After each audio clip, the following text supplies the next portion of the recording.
بریم؟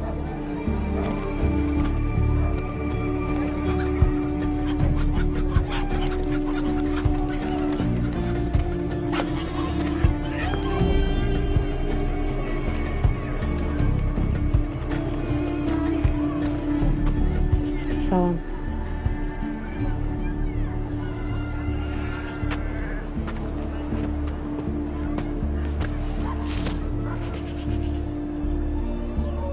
خوب هستی؟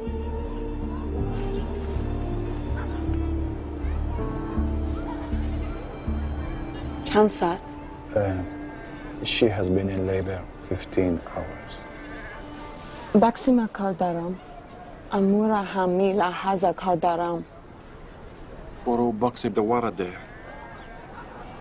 روزاس ما باید خیرات بدیم.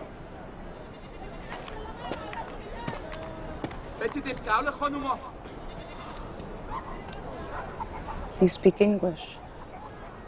We have a television in our village. I know who you are. You brought medicine to our village once.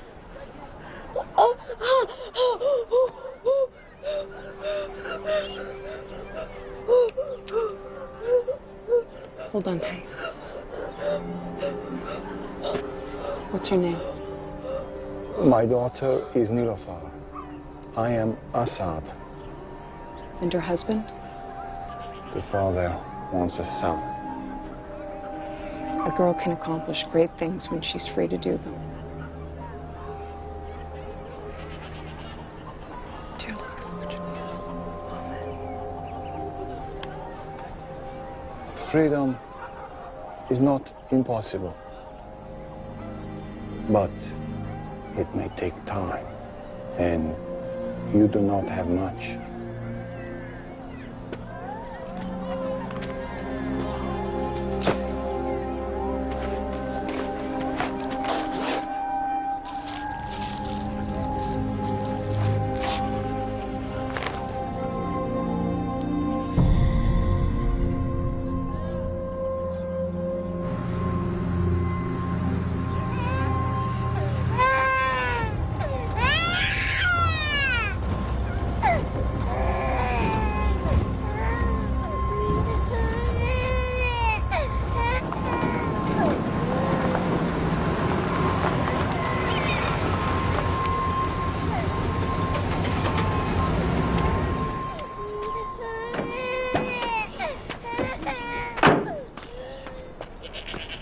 ورورا دايما خطه راستا ويلياغا по поста бане.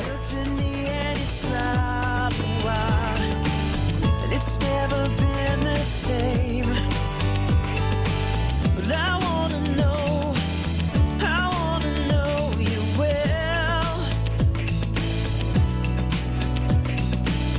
This could be good, but you can never tell.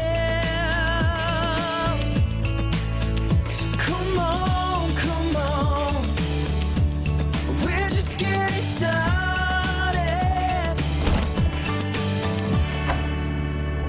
All rise.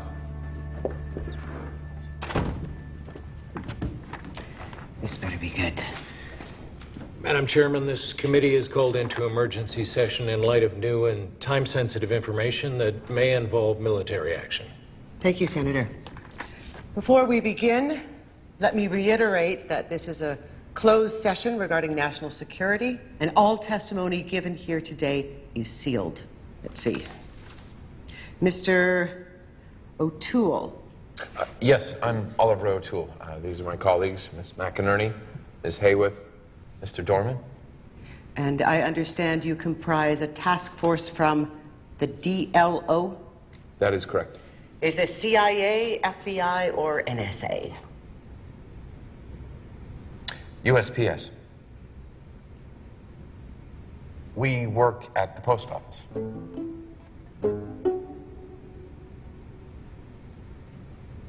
That's right, Bob. This was the image we saw nearly 2 years ago when 12-year-old Phoebe Amadon tied a yellow ribbon around the tree in her grandfather's yard, awaiting news of her mother.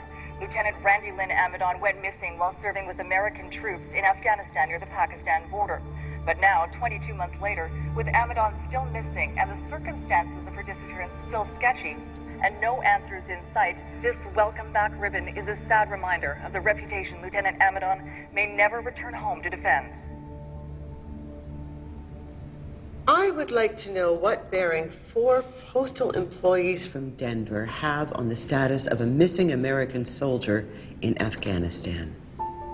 Yes, well, several months ago, in the course of performing our duties as postal detectives in the Dead Letter Office, we became acquainted with a Phoebe Amadon, the 14-year-old daughter of Lieutenant Randolyn Amadon, as well as her grandfather, Mr. Harper Ferguson.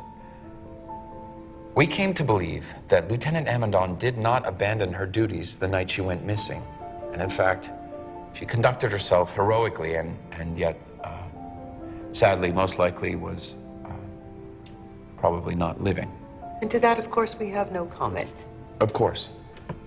However, we now have information to suggest that Lieutenant Amadon may well be alive and urgently in need of your assistance.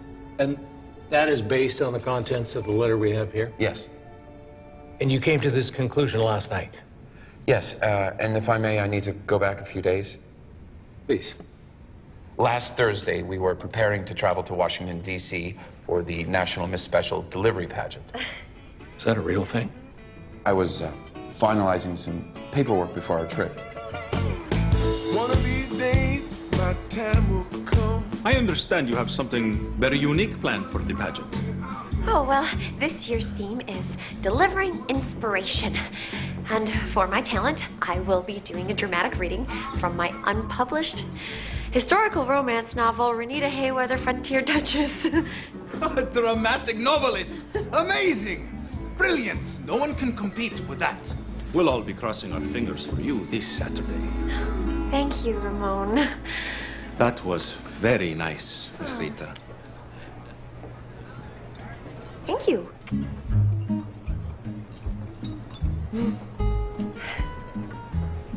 Time for us to go on our trip to Washington, D.C. together. Oh, yeah, okay. Goodbye. As always, Miss Rita, a pleasure. Oh, it must be very hard to say goodbye. Oh, not really. No, not to me, my friend. Goodbye to Miss Rita. She will win, of course. And then she's off traveling the world on her triumphant goodwill tour. Just imagine all the places she will go. All the people she will meet.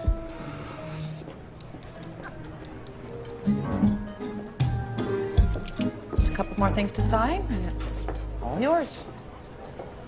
I am sorry for your loss. But at least your father made sure that you'd be well taken care of. My biological father. I never knew him. I have your skinny caramel steamer coming just the way you like it. Oh, it's a sweet Roman. Who's Oliver talking to? His lawyer. He inherited so much money, she comes to see him now. With all of this money, I suppose you will want to start talking about early retirement. And quit the post office? Well, why not? You're young, you're single, and you're rich. Miss Bullock, the only thing Harvey Schmitz gave me, besides this inheritance, was a piece of advice. You never have enough money if all you have is money. What does that mean, anyway?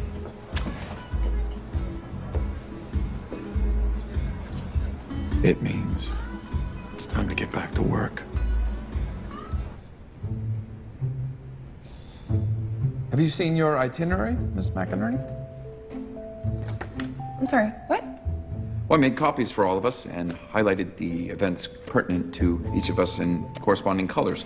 You're yellow. Yeah. We arrive at 3:56, check in the hotel at 5:10, arrive at the Capitol Grill at 6:45 for a quiet dinner before curfew at 10:30.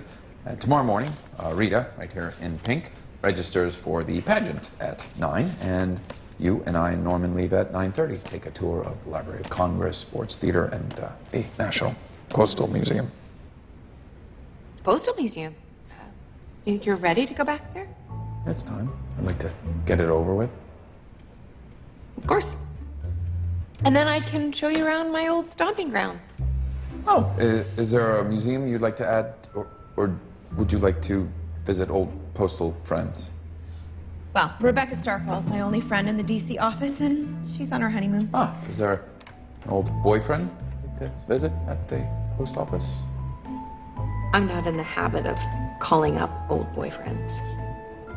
And even if I were, his work is, well, he's hardly ever in town. Great, settled. Taxi should be arriving any minute. Almost forgot. What? Don't ask, can't tell. It's a surprise. The old kit. Norman, we're going on holiday. All you need is your suitcase. Uh-oh.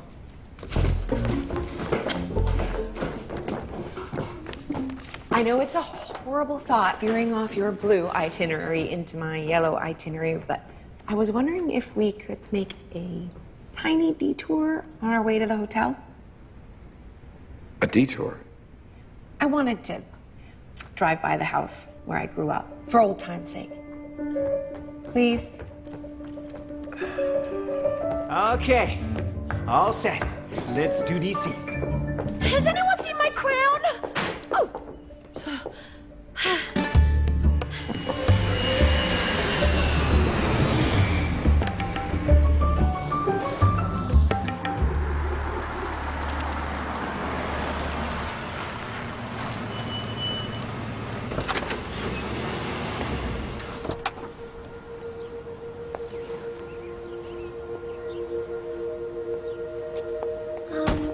Where's your house?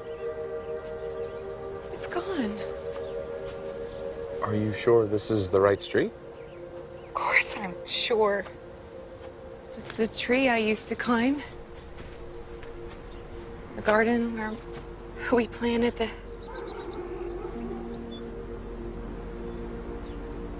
Those bricks were the fireplace where my mother and I always...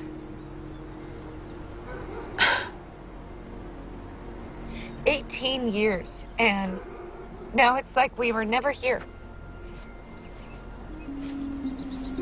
Did you plant those? Mother's Day. Every fall, after all the other blooms had died, my mom would take the last one and put it in a vase and say, look, it's the last rose of summer still holding on. And then every fall, even after I went away to college, and every September after that until she moved away, I would get an envelope in the mail with the last rose of summer wrapped in wet paper towels in a plastic bag. She was sending you a message. Pay attention to the simple little things right in front of you. Or they could be gone before you know it.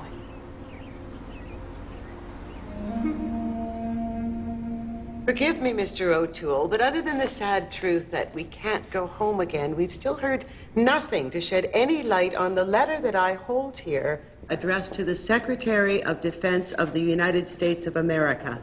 With respect, Madam Chairman, it was stopping at the site of Miss McInerney's former home that put us in the lobby of the Franklin Adams Hotel at the exact moment we crossed paths with Phoebe Amidon and her grandfather. If that letter is what we think it is, then it's compelling us to pay attention to the details, or the chance to bring Lieutenant Amidon home again will be gone before we know it.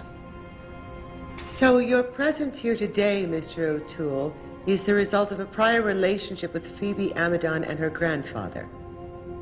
Well, that and the prior relationship of Miss McInerney were... Actually, I'd like to turn this part over to her now. My name is Shane McInerney. I provide IT services for the Dead Letter Office in Denver. I used to work right here in Washington in direct line operations. When we arrived at the hotel on Thursday, we were checking in, and Rita was registering for the Miss Special Delivery pageant. Oh, wait.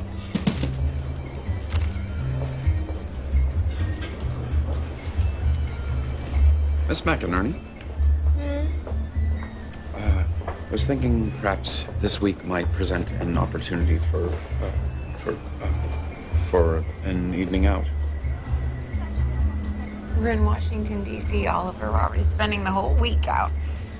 Yes, but I was thinking you and I might have dinner together, just us, to talk, and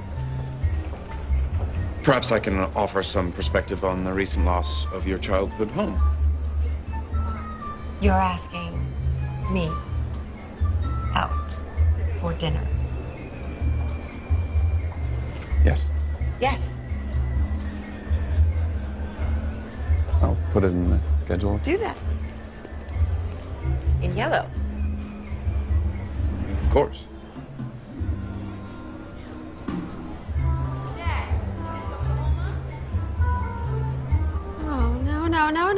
Oh, no. Are you okay? They got me scheduled for my talent rehearsal the same time I'm supposed to get my nails done. But if I move the nails, there's no time for some fitting they've got me down for. Or maybe I shouldn't do my nails. Or maybe I shouldn't rehearse. But if I don't, then, this is worse than a stampede on Sunday. No, this is wonderful. You're Miss Wyoming. You're Miss Wyoming. And look where you are. Well, that's the problem. There are more people in this hotel than there are in Big Piney. Oh, Big Piney, Wyoming, population 576. How do you know that? Oh, I have a photographic memory. I remember everything I read. Well, as long as I remember to remember. It's hard to remember anything in a place like this. I'm afraid when I get up to sing, there'll be so many people in the room, I'll forget the words. And the notes. And the song. Well, look, I don't have to rehearse tomorrow. Why don't you take my time? I don't mind. Really? Yeah. Miss Colorado. We're practically neighbors, right? Okay, Miss McInerney, you are on the 8th floor. Thank you. Norman, you are on the 6th. Oh, my goodness. Thank you very much. Oh, it's Phoebe. Hey, what a surprise. I can't believe it. For heaven's sake. Hi. Harper, Oliver O'Toole. For heaven's sake, what are you folks doing here? Are you staying here? Yeah. Where's Rita? Well, she's in the pageant. And we came to cheer her on. And what brings you to the Capitol? Oh, we're trying to get some answers about Randy Lynn. Oh. See if there's any resolution. We had an appointment with someone from the State Department tomorrow, but it looks like they've had to postpone. Not again. Well, that's a shame. Oh, that's Washington. We've spent 2 years, but we always seem to knock on the wrong doors. Isn't there anyone else that you can meet with? We've run out of ideas. I've got a standing appointment with a dialysis machine back home, so we can't extend the trip. Of course. Would you excuse me for just a minute? So we have you penciled in to join us 9:30 tomorrow. Excellent. And have you heading back without having at least some good memories in Washington? Sounds like the plan.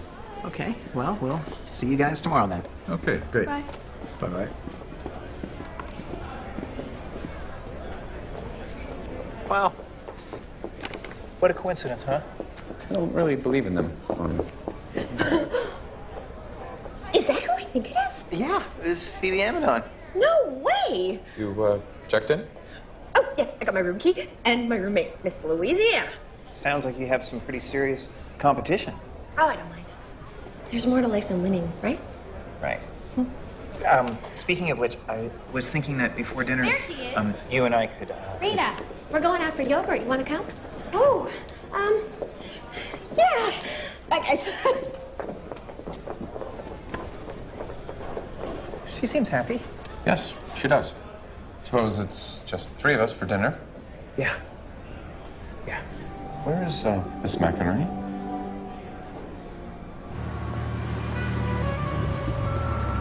Hi, it's Shane.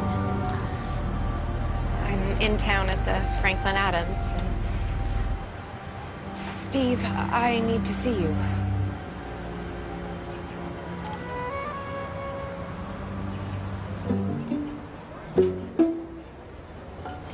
I'd like another Arnold Palmer, a little more Arnold than Palmer this time, please. Why don't they put tiny umbrellas in drinks? Why not tiny cars or tiny cats? Something on your mind? Just keep thinking about Phoebe coming all the way here to find out if anyone knows what happened to her mother. Everything else just seems so trivial compared to that. The Miss Special Delivery Pageant is perhaps not an event of great import to the world at large, Norman, but the world is a terribly complicated place, and so much of it can be ugly. That's why what is gentle and beautiful and joyful is worth fighting to preserve. And it's also why we honor those who fight. Yeah.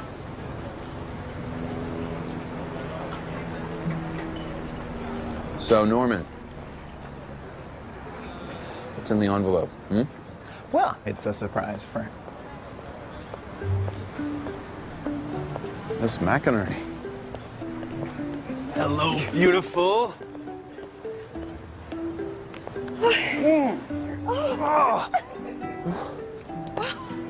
Look at you. Oh, look at you. I got your call. Yes, and I thought you were going to call me back. I was just right around the corner. I couldn't wait, so I staked out your hotel. Figured you'd show up sooner or later. Yes, well, good timing.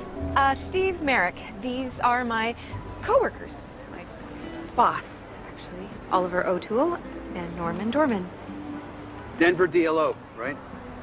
Yes. I heard about you guys. You do great work. Oh, thank you. And what is it you do for the post office? Oliver, Norman, would it be okay if I begged off of dinner tonight? Steve and I have some catching up to do. I can see that. But perhaps we could meet later? Later. Tonight, after Mr. Merrick. For a nightcap? In the lounge? Yes, all right. Norman, shall we dine? Yes, a dining. Carving. Mr. Merrick?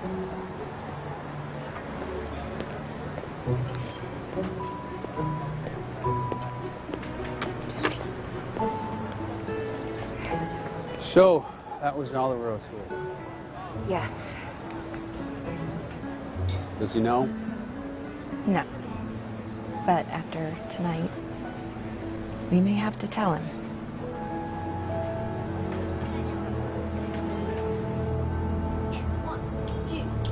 Down by the old mill stream, where I the pizza.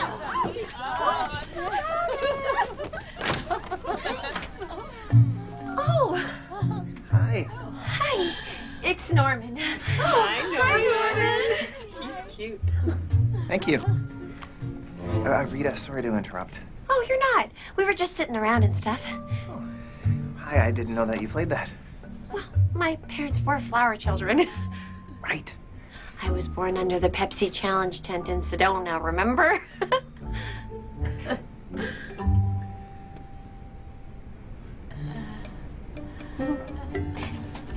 Was there something you needed? Oh, no. Oh. See you tomorrow. Okay. Sleep tight. Bye, Norman. Oh my God. That's more like a Clark. Oh, he looks like a teddy bear.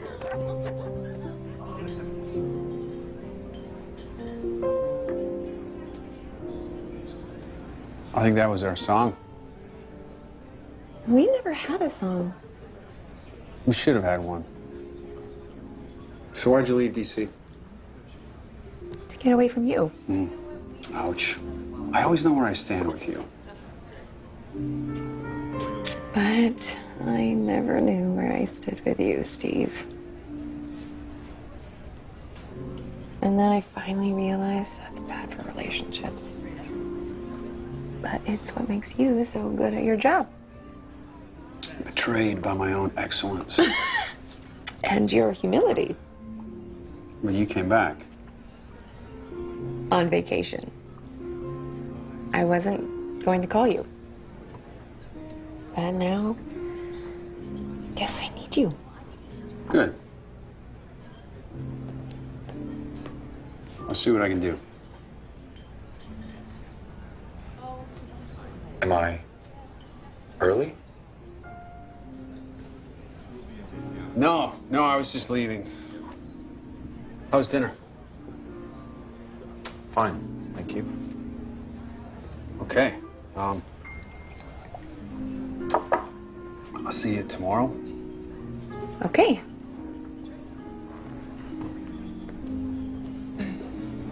Tomorrow. Oliver. I will just adjust my itinerary to reflect that you will not be joining us for our tour in the morning. No, I will. I'm coming. We just have to adjust our plans for the afternoon. I couldn't bear to see how disappointed Phoebe and her grandfather were. She's lost her mother. He's lost a daughter.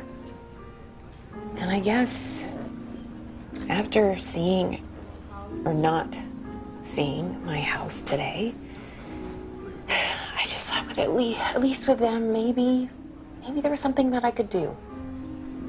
Maybe I could help them in some way. Well, that's admirable. But I'm afraid Lieutenant Amadon's situation does not fall under the purview of the United States postal system. I don't see how you or I or your friend Steve can hope to make a difference. Well, you or I can't. But, Oliver, I haven't been completely honest with you about Steve. He's not exactly with the post office. So, Miss McInerney, it was you who made the initial contact with Agent Merrick. Yes, and it's not something that I did lightly. But now I'm glad that I did. Sir, can I assume that you are Agent Merrick? Yes, I am, Senator. And has the testimony you've heard so far been accurate? Yes, ma'am. All right. Continue, Miss McInerney. Thank you. Well, needless to say, this was all news to Mr. O'Toole. The clandestine services? One of them, yes. You dated a spy. An intelligence analyst. Officer. Agent. Kind of a spy, yeah. You lied to me. I didn't lie to you. I'd like to think that you are on a need-to-know basis, and now you need to know. And what else do I need to know? That Steve has agreed to meet with Harper and Phoebe if we take him to the Pentagon tomorrow. It seems he'd agreed to anything if it meant reigniting the flames of whatever with you. First of all, Oliver, my flames are none of your business. And second, you don't have to like him, but he's a good man. And whatever he may have meant to me in the past, all he means now is a chance to help Phoebe. Really.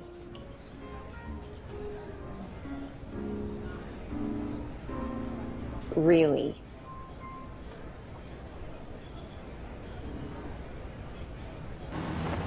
Mr. O'Toole, I am due at the Senate Ways and Means Committee in an hour. Now, can I begin to hope that there is a way or a meaning with this story of yours? Oh, absolutely. The next day, we took Phoebe and her grandfather to the National Postal Museum, where Rita and the other contestants were making an appearance, and I was on something of a sentimental journey.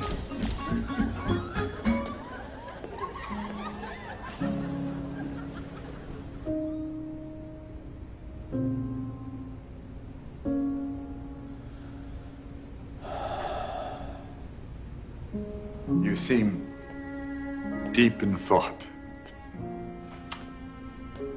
3 years ago, I stood on this very spot with my wife, expounding on the early days of the Pony Express.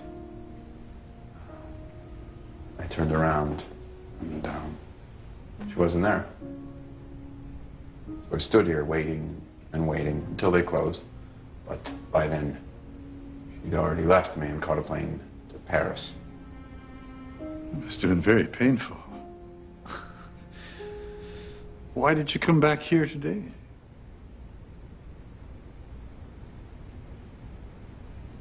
Closure. You remind me of Randy Lynn.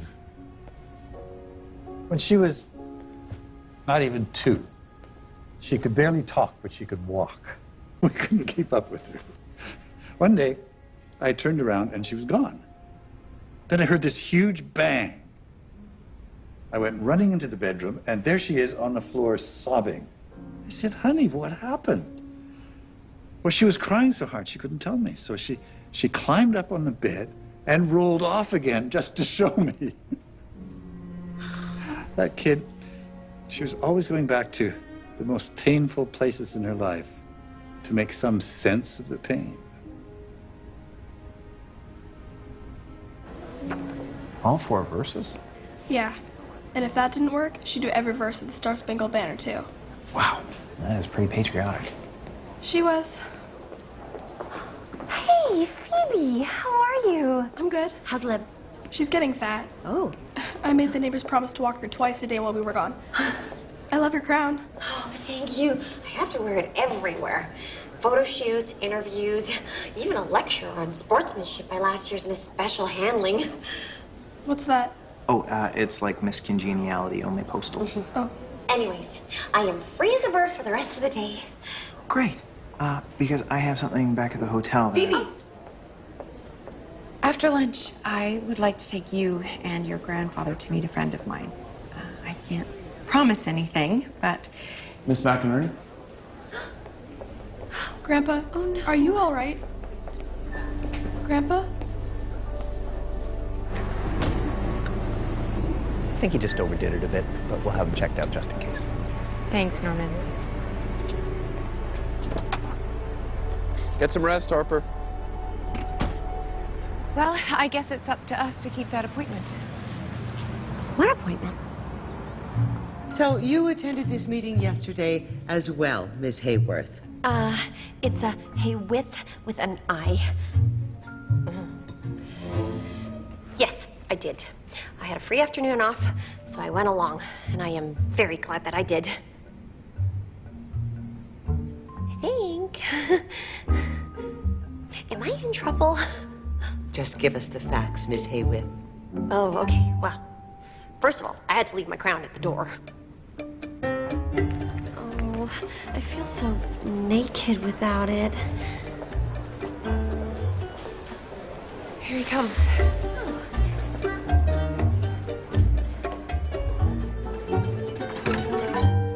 I did some digging. I got a hold of the file. It's an active, working case. Now, we never give up on our own, no matter how long it takes, but after reading through this, we might be running out of time. So you don't believe she was killed in the mission? Okay, I can't read you into the file, but I can say that as of 6 months ago, I personally believe Lieutenant Amadon was alive and being held somewhere near Pakistan. Likely by the insurgents that attacked her team when she disappeared. Then you think she was captured? Off the record? Go on, please. Well, Lieutenant Amadon was a medic. She trained for the cultural support teams who interfaced with the Afghans, collected intelligence. See, the male soldiers couldn't talk to the Afghan women, but the female soldiers could. What seemed like suspicious activity going off base, consorting with the locals, had actually been covertly sanctioned by the Army. See, we can't always answer allegations without putting other people in danger, so the whole truth about Lieutenant Amadon is really yet to be told. Is she alive, Steve? She went back for 2 of our own who were cut down in a firefight. Now, the insurgents had withdrawn, but they waited, as they do, for the rescue team to come back for the wounded. And then they ambushed them. Hang in there, Costas, you hear me? We're gonna get you out of here! Evan!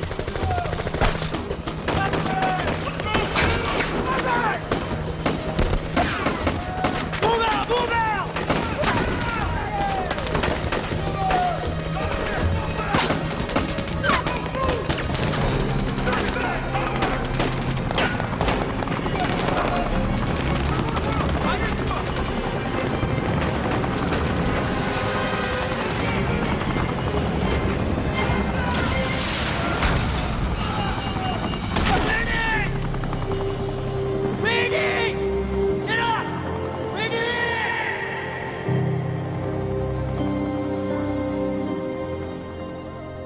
she was wounded. And captured.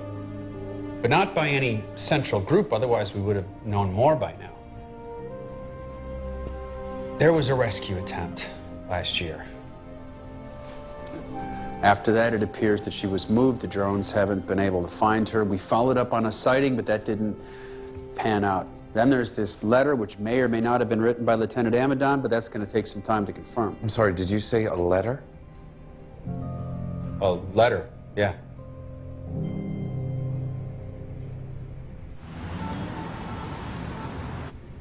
A point of clarification, please, Madam Chairman. Ms. Hayworth, have we finally come to the reason for this hearing this morning? You mean the letter? Yes. Oh, yes, that's when Mr. Merrick showed us the letter. Well, he actually didn't show us the letter. That was the problem. That's when I did the bad thing. Go on.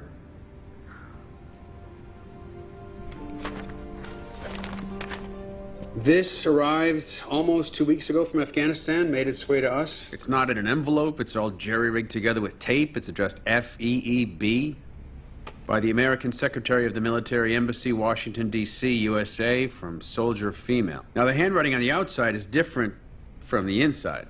Lieutenant Amadon may have written this, but somebody else mailed it and routed it through Kabul. Kabul has mail? You'd be surprised. They have quite an efficient postal system in Afghanistan. Oh. I mean, with cell phones and laptops being hacked so often out there, this may have been a good way to get a message through unmonitored. I have always maintained that mail is still the gold standard of human communication. Right.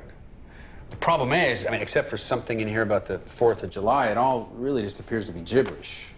But that's what we do every day. We figure out letters that don't make sense. Let's see.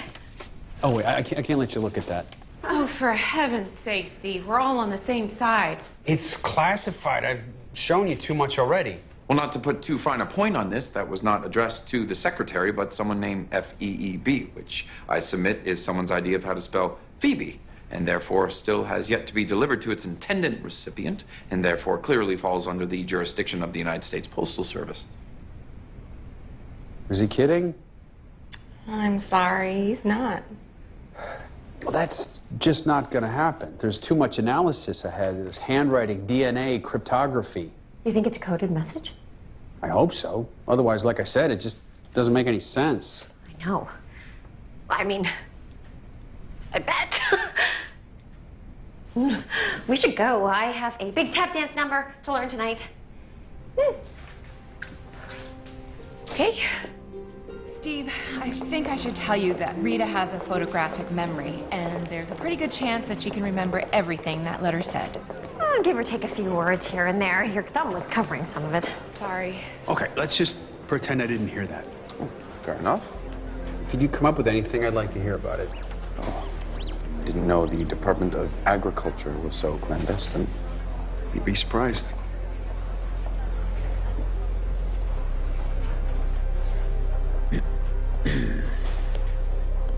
Don't forget your crown.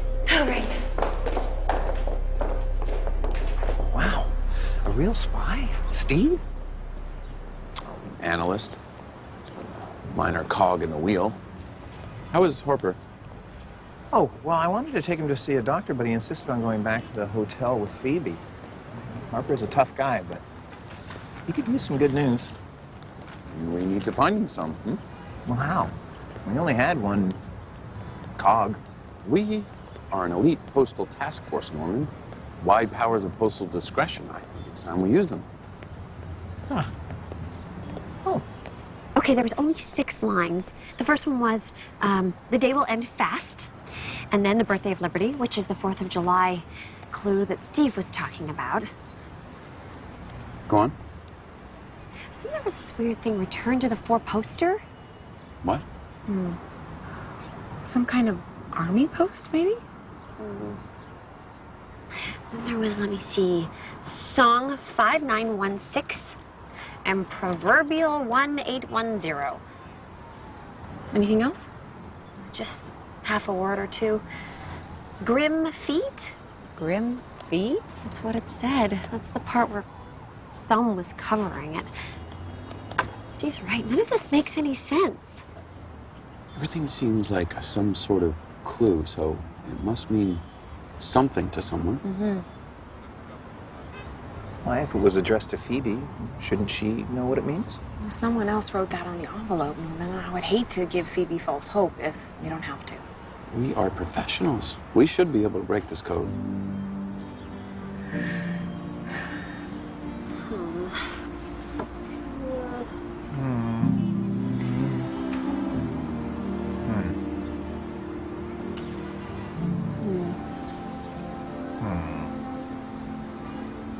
I hate to say this, but I really do need to learn how to tap dance. But I promise you, while my feet are tapping, my mind will be thinking. Do you want to come, Norman?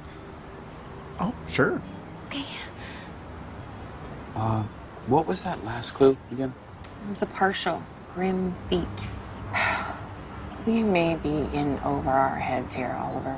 I mean, the only thing that we have is the 4th of July clue. 4th has come and gone. If that day is important, then this could all be too late. By planes, trains, bus, mule, or livery, you bet she'll get those letters through.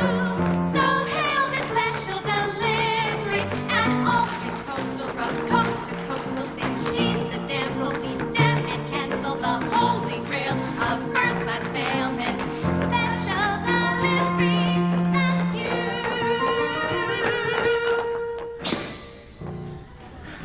Okay, hold on. Miss Louisiana, sorry over here. So much harder than you think. Yeah, everybody's out of step but you. How many people you think are gonna be there? Oh, like 500? I got a ticket for the 500 people. Oh, you'll be okay. In Rita's book, Renita Hayweather, Frontier Duchess, Renita has to sing Moon River while sitting on top of a Wurlitzer organ in the Last Chance Saloon while a bunch of cowboys eat pistachios. But she knows that it'll inspire Mr. DeLorme before the big shootout. So she does it. Wow. I want to read that book. Okay, ladies, to get back to 5th position. 5th? My dogs are barking so bad, I can't get back to 1st. My dogs are barking? Don't you just love her? Yeah. 5, 6, 7, 8. She's Miss Special Delivery. Yes, she's our post office queen. Dogs. From Rocky Mountain to Field Fountain and every zip Dog. between. Dogs! Dogs! Planes, trains, buses, Liberty! Let's go! You bet she'll get those letters through. So hail Miss Special Delivery. And Liberty. Yes, ma'am. Randy Lynn wasn't talking about the 4th of July. She was talking about Lib. Their dog's name is Liberty. Are you telling me that this committee convened a special emergency session because of the birth date of someone's pet? The birth date of Phoebe Amidon's German Shepherd is of utmost importance, Madam Chairman. It turned out to be the code breaker, the Rosetta Stone. I mean, the key to saving Randy Lynn Amidon's life.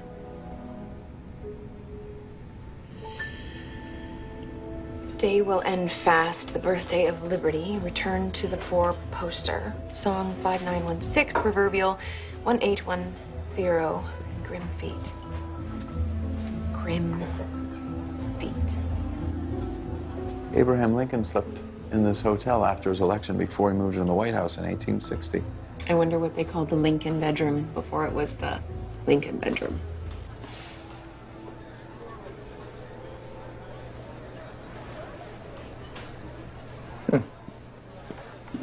May I use this?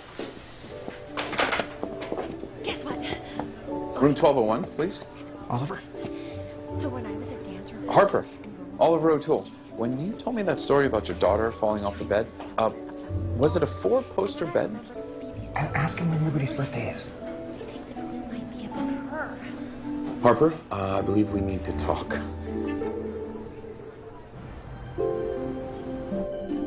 Well, I'm glad somebody's going to sleep tonight. So, Harper, when Randy Lynn fell out of the 4-poster bed, she was 2. Do you think she remembers that? It was a family joke, yes. And you're sure that Phoebe's puppy was born on July 21st? Yeah, can't forget that. Do the words grim feet mean anything to you? Grim feet? No. How about the day will end fast? Fast in a hurry or fast as in not eating? Good point. Proverbial song? Proverbial? Oh my goodness. Rita, we need a Bible. There's one in the drawer there. Proverbs and song. Song is the modern version of the word psalm. Thank you. Sir, is your daughter a woman of faith? Oh, yes. She even taught some Bible study at the base. So she knows her Bible? Oh, chapter and verse. Proverbs, chapter 18, verse 10, Psalm 59:16. They both talk about... Oh, wow. Oliver, the day will end fast. I think I know what it means. Oh, here we go.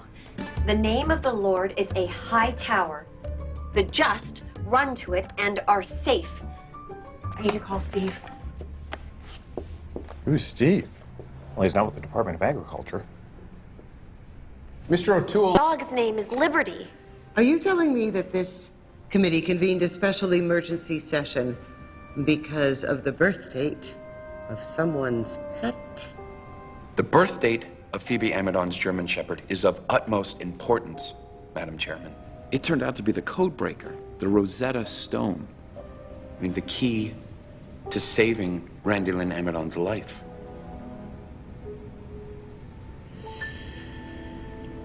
Day will end fast, the birthday of liberty, return to the four poster. Song 5916, proverbial 1810, grim feet. Grim feet. Abraham Lincoln slept in this hotel after his election before he moved into the White House in 1860. I wonder what they called the Lincoln bedroom before it was the Lincoln bedroom.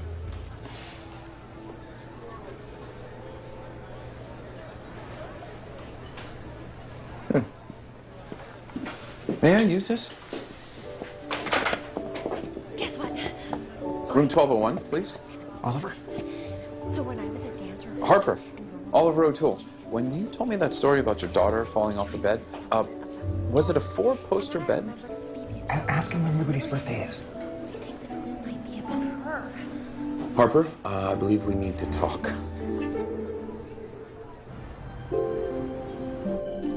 Well, I'm glad somebody's going to sleep tonight.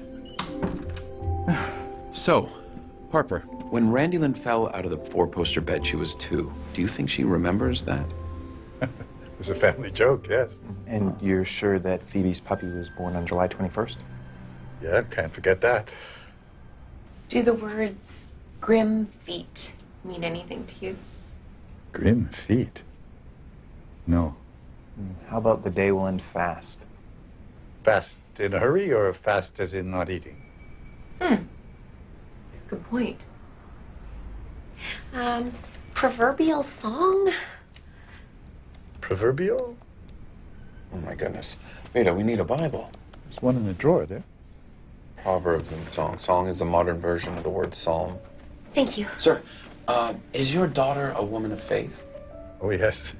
She even taught some Bible study at the base. So she knows her Bible? Oh, chapter and verse. Proverbs, chapter 18, verse 10, Psalm 59:16. They both talk about... Oh, wow. Oliver, the day will end fast. I think I know what it means. Oh, here we go. The name of the Lord is a high tower.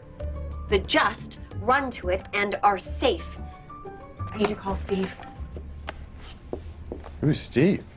Well, he's not with the Department of Agriculture. Mr. O'Toole and his team contacted me last night.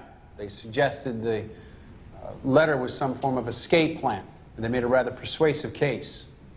But not a conclusive one. No, but I felt there was enough information to bring it to your attention, especially considering the deadline. Well, go ahead, Mr. O'Toole. Make your case. Actually, I'd like to turn that over to my colleague, Mr. Dorman.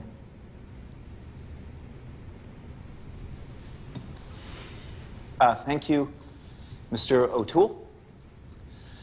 As Ms. Hayworth explained, the second clue, the birthday of liberty, is in reference to July 21st. which happens to be tomorrow, and not coincidentally is also the birth date of the Amadon family dog. And this date is some sort of key to the code, you say? Yes, when paired with the first clue, the day will end fast. In Afghanistan and around the world, the holy month of Ramadan is observed with prayer, acts of charity, and fasting. This year, those 30 days of fasting ended with a traditional festival of fast breaking 4 days ago, and we suggest that that is the day that Lieutenant Amadon chose to escape.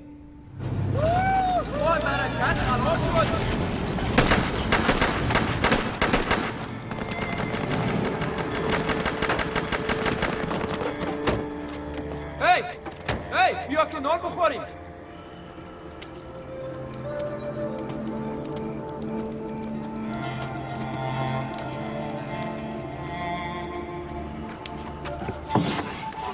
It is time.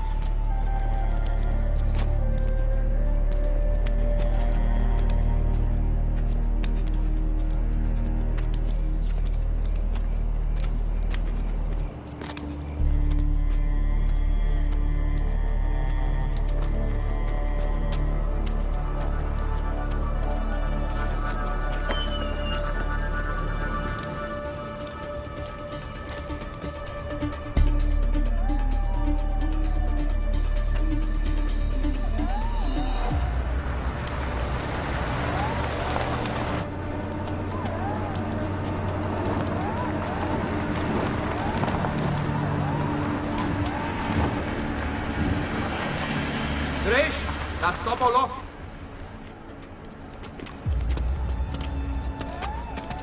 أنا كده كده كي وقت إفتح صحت خوب باشه.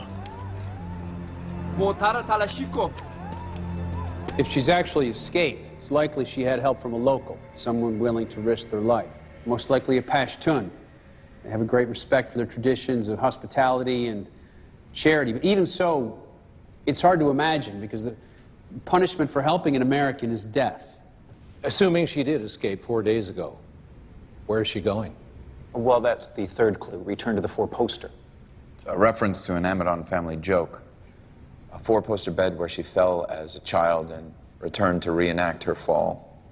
Which would suggest the village of Direct. It was the site of the original firefight and the location where Lieutenant Amadon was seen last falling out of a helicopter. According to Mr. Merrick, Direct also has a distinctive high tower, and twice in her letter includes 4 and 5. Randy Lynn refers to a biblical tower or fortress as a place of safety and refuge. Wherever she is, we know that she wasn't trained in navigation or advanced survival. How can she possibly make her way back to Direct? Lieutenant Amadon is the daughter of an Air Force captain. Her husband was killed in action in Kabul. She is an American soldier, but she is also an American mother. And nothing is going to keep a woman like that from doing whatever it takes to find her way back to her little girl.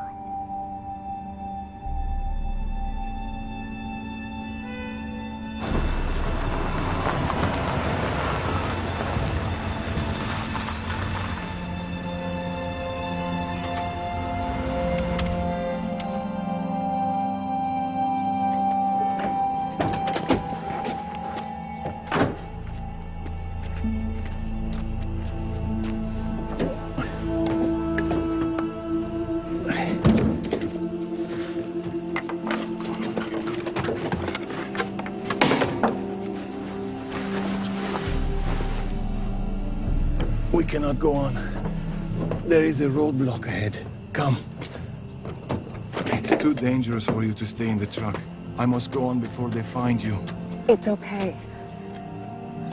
Wait for me there. I will try and return tomorrow and take you to Darakti. I am sorry. I have only a little food to leave with you. Please, no. You take it. You've done so much already. No, the fast is over. We must all celebrate. Thank you. If I am not back in 2 days, please know that I have tried, but I could not. Then you must walk the rest of the way. Always keep the mountains on your right, and at night, the brightest star over that peak. It is very dangerous, but God is good. Yes. We're people, not always. I think we are. You and me.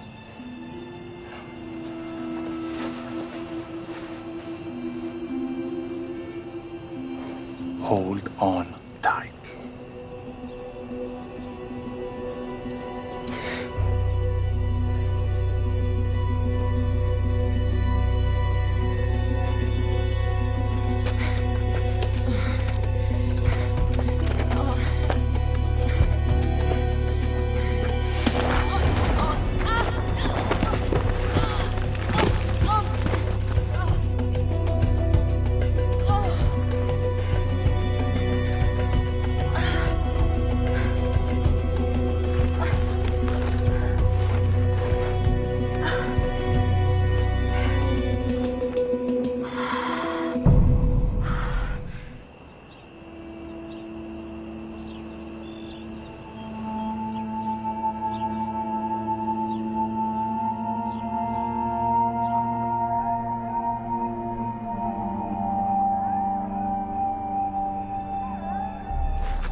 The letter, written by Lieutenant Amadon, is in fact a roadmap for a rescue mission that began 4 days ago, and we hope will end tomorrow in a rendezvous with American troops in the very same place where she was first captured. The high tower, the village of Direct, as indicated by the clues she gave us. 5 out of 6 so-called clues, Mr. O'Toole. Yes, well, the last clue was partially obscured when Miss Hayworth glanced at the letter, but she was able to make out the words grim feet. We respectfully request the opportunity to inspect the actual letter in order to decode that final clue. Miss Hayworth is fortunate she hasn't been indicted for reading and disseminating the information she has already seen. And Mr. Merrick may very well be disciplined for allowing her, or any of you, to even become aware of its existence. Whatever grim feet may mean, that is a matter for our own intelligence service to determine. But there isn't time. She took a huge chance sending that letter. And here we are, maybe the only people who could solve that message in time to save her. Why would a soldier hoping for rescue purposely write something obscure and run the chance that it wouldn't be decoded? To protect anyone coming to help her. Having spent quite a bit of time in the military, Madam Chairman, I can attest that Lieutenant Amadon would know that should someone intercept a more specific letter, that they could simply allow her to reach her rendezvous point and then wait to ambush the entire rescue party. It's what happened the night she was captured. She wouldn't allow it to happen again. We'll take a 5-minute break. I can't go to prison, Norman. Well, I think she was just saying that you could, but you won't. That's what I got out of it anyways. I mean, if anyone's in trouble, it's probably that Steve guy. I had you vetted. It's what we do around here. As it turns out, you're what we call a solid citizen. Well, I'll take that as a compliment. I'm coming to suspect that perhaps you are one as well. Maybe Shane has good taste. Must confess, at first I was suspicious of your motives for helping us. Look, I know it sounds kind of corny, but I still believe in all that stuff we used to sing when we were kids. The grand old flag, amber waves of grain, the halls of Moctezuma. Excuse me, gentlemen. I hate to interrupt, but they're going back in. We were just discussing patriotism. Phoebe was telling me yesterday your mom's so patriotic that instead of lullabies, she'd sing all the verses to the Star-Spangled Banner and America the Beautiful every night. All the verses. It is the conclusion of this committee that, although you folks have painted a very entertaining story, we are unwilling to see American troops put in harm's way at this time for a rescue mission based on a loose interpretation of 5 so-called clues in a letter. Madam Chairman. If you can't tell us what grim feet means, Mr. O'Toole, it renders the rest of your conjectures useless. A few dates and a reference to an old outpost with a tower is no indication of intent to escape. But we have it. Mr. O'Toole. If Mr. Merrick would just confirm the complete phrase in that letter, the words ending in grim feet, we can give you Lieutenant Amidon's promise to escape. You've shared enough already, Mr. Merrick. Do not respond. Steve, the clue that Rita couldn't read. Was it pilgrim feet? The truth now, please. Answer that, Mr. Merrick, and you may live to regret it.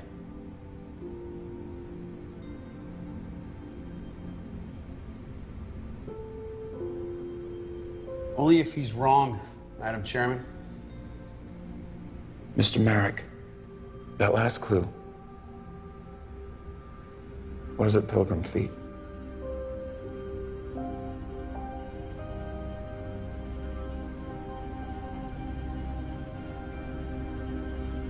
Yes. Randy Lynn Amidon. Randy Lynn Amidon sang every verse of America the Beautiful every night as a lullaby to her little girl. Every verse, including, "Oh beautiful, for pilgrim feet who sterned in passion stress, a thoroughfare for freedom beat across the wilderness." Ladies and gentlemen, Randy Lynn Amidon is somewhere in Afghanistan tonight, beating a thoroughfare across the wilderness in search of that tower, in search of everything we stand for, in search of the freedom that she was willing to die for. And somewhere near that same wilderness is a band of her brothers with the courage to die for her, for us, to bring Randy Lynn home.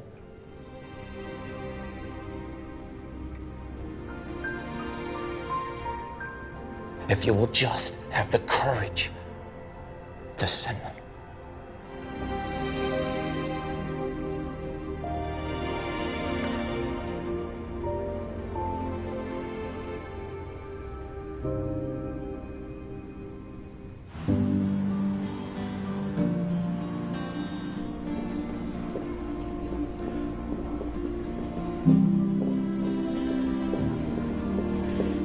Have you heard anything? Nothing. I wish we could tell Harper and Phoebe what was going on. You know we're sworn to secrecy, Norman. How is he? It's fine. We'll all be on the same flight tomorrow. We even made plans to get together in Denver. You think we'll have anything to tell him by then? I don't imagine we'll ever hear what the committee decides to do. Unless the news is good. But for now, however, we must turn to the present. Very best of luck, Rita. Oh, thank you. Yes, and have fun. I will. I think you might have a friend that needs to be reminded of that. Oh my goodness. Okay, I better get going, guys. I'll see you later. Rita? I'll be right back.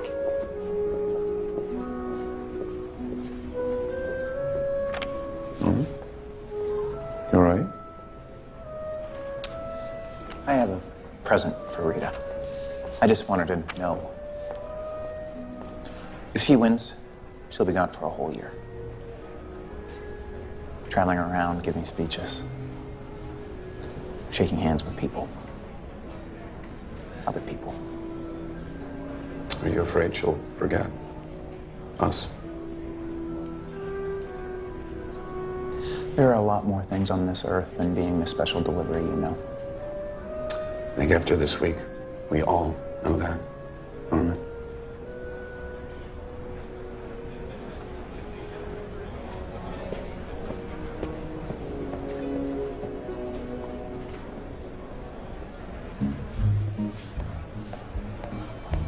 Oh, Norman, thank goodness. Oh, we've missed the bus, and Mindy's having a little trouble walking forward. Oh.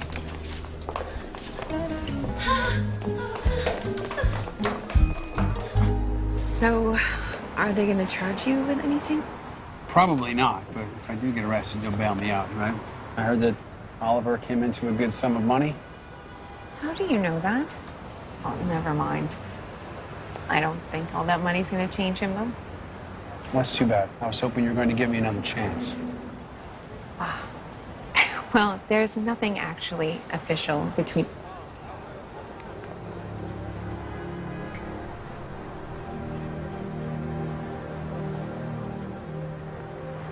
between Oliver and me. But unofficially, Steve, we're friends. And a solid friendship is a good way to start anything. You were always so unavailable for that, and all that agricultural work that took you away all the time. I'm back. I live here now. It's not about where you live, Steve. Home is more than just an address. It's roses that you stick around to watch grow. It's a porch swing. And taking the time to swing on it. I can get you a porch swing. I've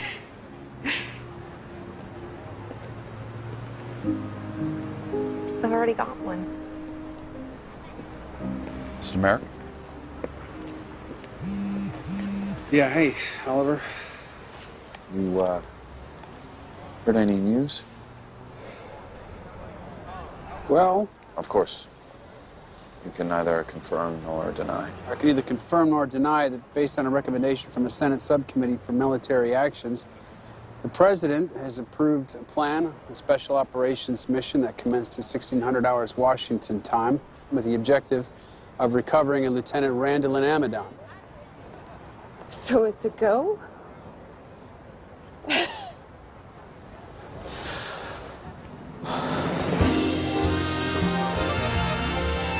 That's right, Jennifer.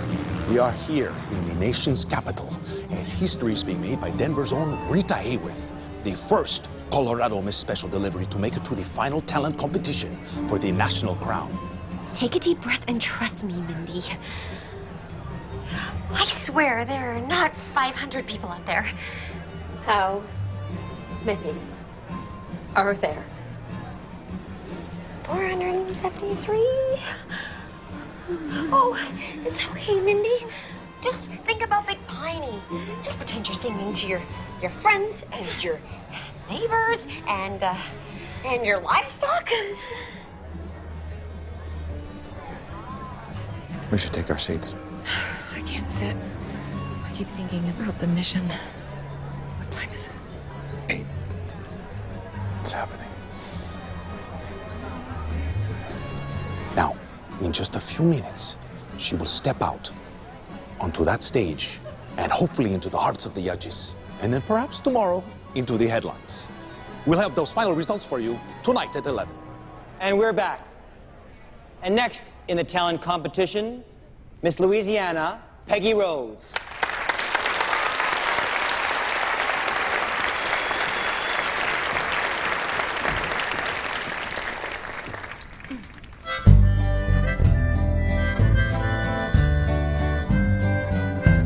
Rita? Norman. I just wanted to say, well, I wanted to give you something before you go on. Oh, thank you, Norman. I sent chapter 14 of Rita Hayweather into Postal Living Quarterly, and they printed it. This is a copy of their next edition. You're a published writer, Rita. See? They wanted a photo, so I sent that picture that I took at last year's safety inspection.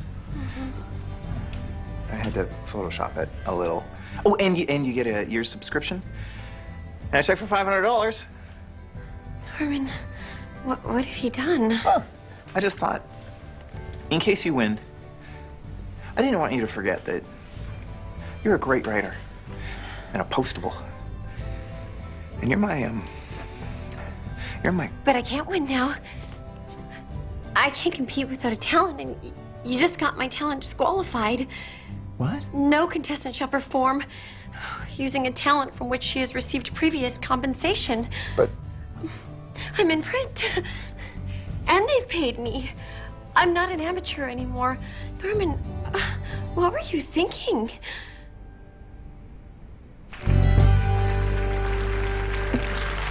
Norman, this is a disaster, can't you see? Are we having our first fight?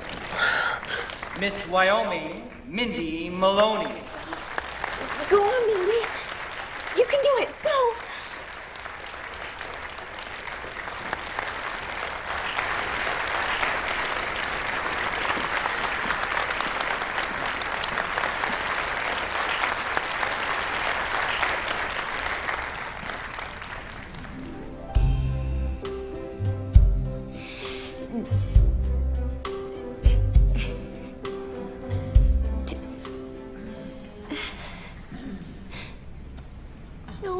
No.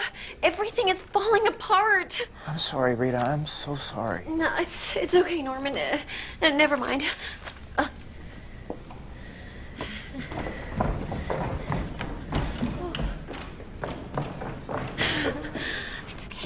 It's okay. Ladies and gentlemen, my friend and co-contestant Mindy she just needs a moment. But this year's theme is delivering inspiration. And, well, let's face it, sometimes inspiration takes a little time. So, I thought I would go first. You know, for my talent, I was going to do a dramatic reading from my unpublished novel, Rita Hayweather, Frontier Duchess. But it turns out that I'm published after all. Which is really too bad, because I really like the part where a mysterious cattle baron, Mr. DeLorman, gives her his trusty steed, Zephyr, to pull her wagon. You know, at first she doesn't understand why he would give away his favorite horse like that. But then she realizes he did it because no matter where she went, Zephyr would always be able to find the way home. Which is really his way of saying that he is in love with her. Oh.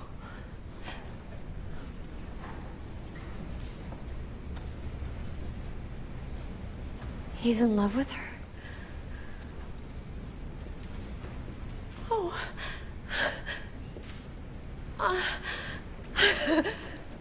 Oh, that's so cool. Okay, are you ready? Yeah, okay. Ladies and gentlemen, Miss Wyoming is ready to sing now. And for my new talent, I guess we're just gonna have to do this together. Peggy, can I borrow your guitar? Thanks. You still have a shot, Mindy. Take it.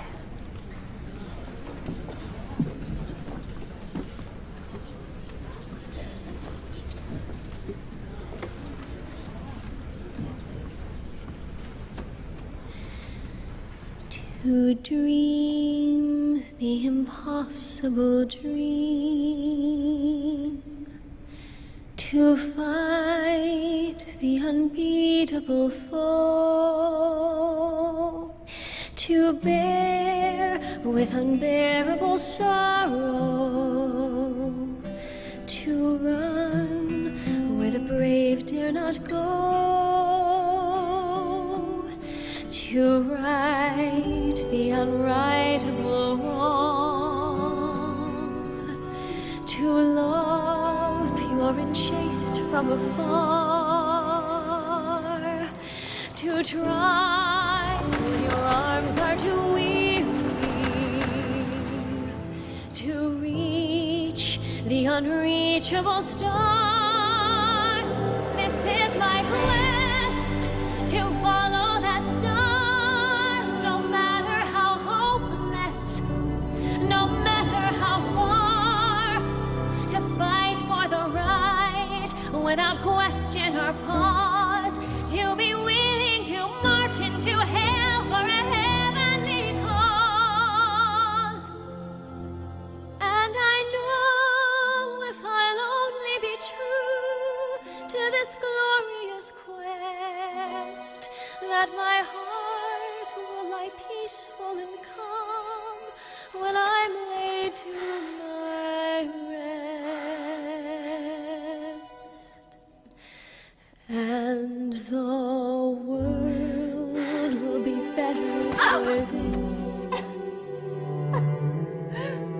that one soul, scorned and covered with scars, still strove with her last ounce of courage to reach the unreachable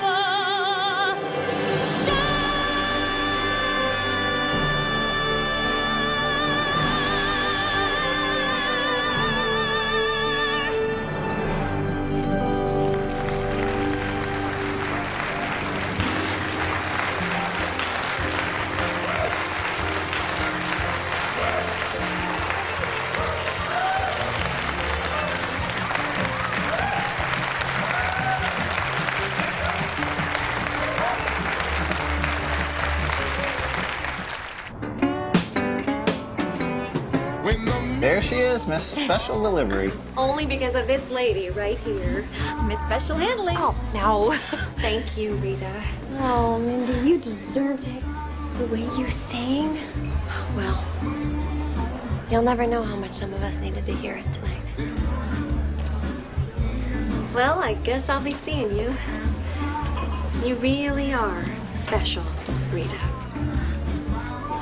Thank you. Bye.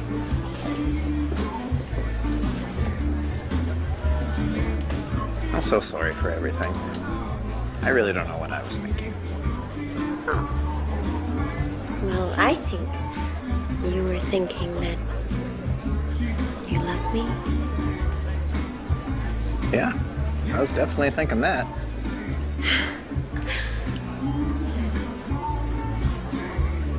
Oh. Oh, okay.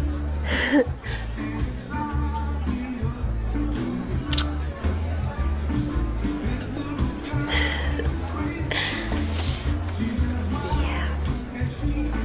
We'll get it.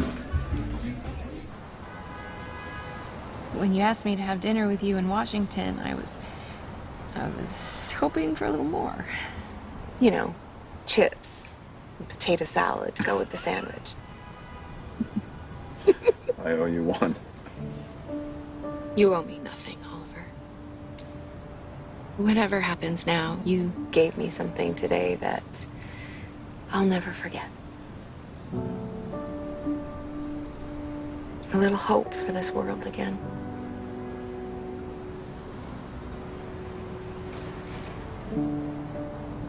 Believe it or not, I used to know all the verses to that song, too.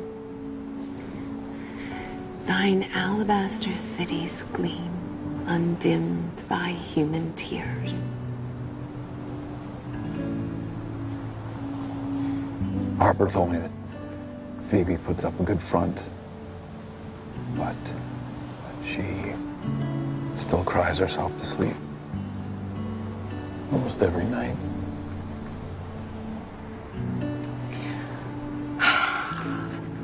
Oliver, when I think about what's happening over there right now, I just hope we did the right thing. Oh, I think we did. I think we were called to be a part of a lot of little miracles that had to happen to get this far. Well, now we just need one more.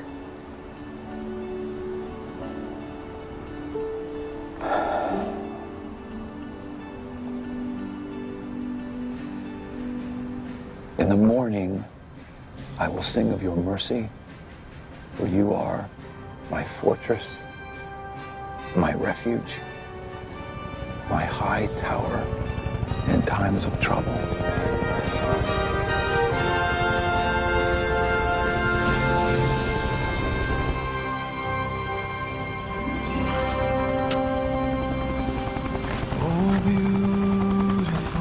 Delta Bravo, we have eyes on Soul Sister, and I repeat, we have Soul Sister.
Where's our taxi going?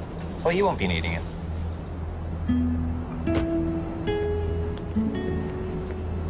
You must be Phoebe. Yeah? Hello, sir. Stephen Merrick, Department of Defense. Former Air Force. Yeah, that's right. I thought you and Phoebe would like to see what Army Rangers are flying around in these days.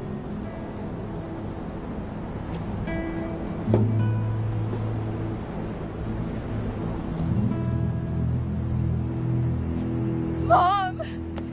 Mommy! Mama!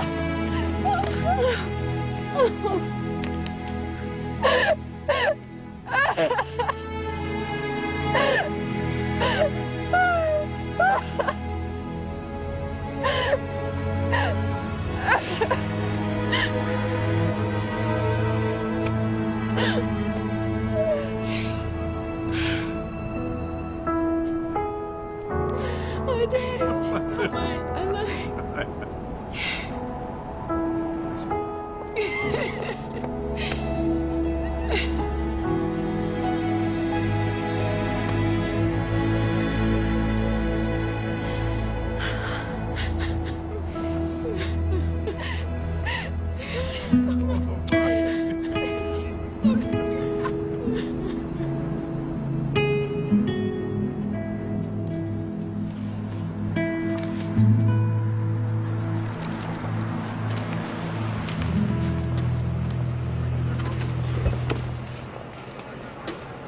We're heading to the airport with one stop on the way.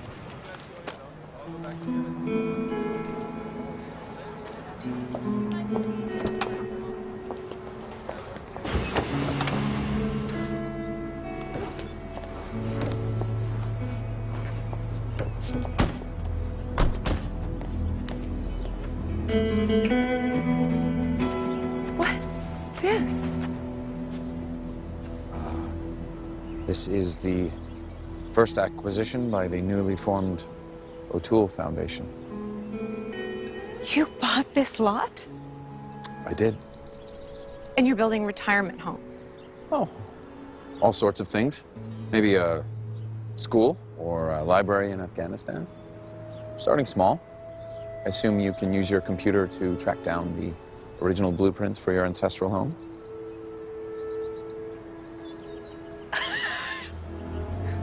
Probably. It's a pretty small house, though. Oh. Well, just make it bigger. There'll be a porch, and a swing, of course. Roses. Oh, that reminds me. What's this? Is it? Took a cutting from your rose bush over there, and if you take it home, plant it next year, you'll have the First rose of summer. Yes. Are we all supposed to move here? Not for a long time yet, Norman. We have a lot left to do. Besides, it's nice to have something to look forward to. Wow, Shane. So cool. Your first house will be your last house. The great circle of life. Can I have a workshop in the laboratory? Maybe a little mini antimatter cyclotron in the garage? No, Norman, no cyclotron. It's time to go.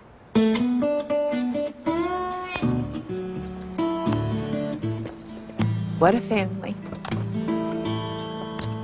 The few, the proud. Postal. And crown thy good with brotherhood from sea to shine.